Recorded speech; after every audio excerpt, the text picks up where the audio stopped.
Hello दोस्तों, आज की कहानी का नाम है चावल का एक दाना। सुनील एक मेधावी छात्र था। उसने हाई स्कूल और इंटरमीडिएट की परीक्षा में पूरे जिले में टॉप किया था, पर इस सफलता के बावजूद उसके माता पिता उससे खुश नहीं थे। कारण था पढ़ाई को लेकर उसका घमंड और अपने बड़ों से तमीज से बात न करना। वह अक्सर ही लोगों से ऊंची आवाज में बात किया करता और अकारण ही उनका मजाक उड़ा देता। खैर, दिन बीतते गए और देखते देखते सुनील स्नातक भी हो गया। स्नातक होने के बाद सुनील नौकरी की खोज में निकला।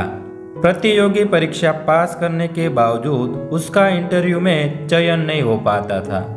सुनील को लगा था कि अच्छे अंक के दम पर उसे आसानी से नौकरी मिल जाएगी, पर ऐसा हो न सका।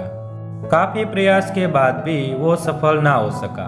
हर बार उसका घमंड, बात करने का तरीका इंटरव्यू लेने वाले को अखर जाता और वो उसे ना लेते।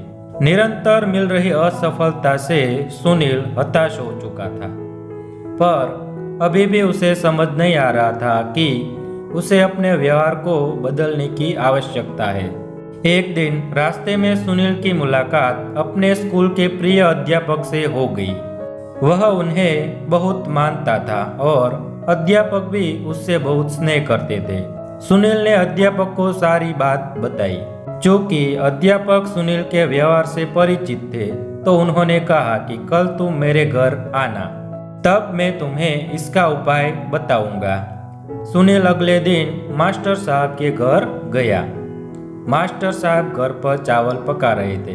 दोनों आपस में बात ही कर रहे थे कि मास्टर साहब ने सुनील से कहा, जाके देख के आओ कि चावल पके हैं कि नहीं। सुनील अंदर गया। उसने अंदर से ही कहा कि सर, चावल पक गए हैं, मैं गैस बंद कर देता हूँ। अब सुनील और मास्टर साहब आमने सामने बैठे थे। मास्टर साहब सुनील की तरफ मुस्कुराते हुए बोले, सुनील, तुमने कैसे पता लगाया कि चावल पक गए हैं? बोला, ये तो बहुत आसान था। मैंने चावल का एक दाना उठाया और उसे चेक किया कि वो पका है कि नहीं। वो पक चुका था, मतलब कि सारे चावल पक चुके हैं। मास्टर जी गंभीर होते हुए बोले, यही तुम्हारे असफल होने का कारण है। सुनील उत्सुकतावश मास्टर जी की ओर देखने लगा। मास्टर साहब समझाते हुए बोले कि एक चावल के दाने ने पूरे चावल का हाल बयां कर दिया। सिर्फ एक चावल का दाना काफी है ये बताने को कि अन्य चावल पके हैं या नहीं। हो सकता है कि कुछ चावल न पके हो, पर तुम उन्हें नहीं खोज सकते। वो तो सिर्फ खाते वक्त ही अपना स्वभाव बताएंगे। इसी प्रकार मनुष्य कई गुणों से बना होता है। पढ़ाई लिखाई में अच्छा होना उन्हीं गुणों में से एक है, पर इसके अलावा अच्छा व्यवहार, बड़ों के प्रति सम्मान, छोटों के प्रति प्रेम, सकारात्मक दृष्टिकोण, ये भी मनुष्य के आवश्यक गुण है और सिर्फ पढ़ाई लिखाई में अच्छा होने से कहीं ज्यादा जरूरी है। तुमने अपना एक गुण तो पका लिया, पर बाकियों की तरफ ध्यान ही नहीं दिया।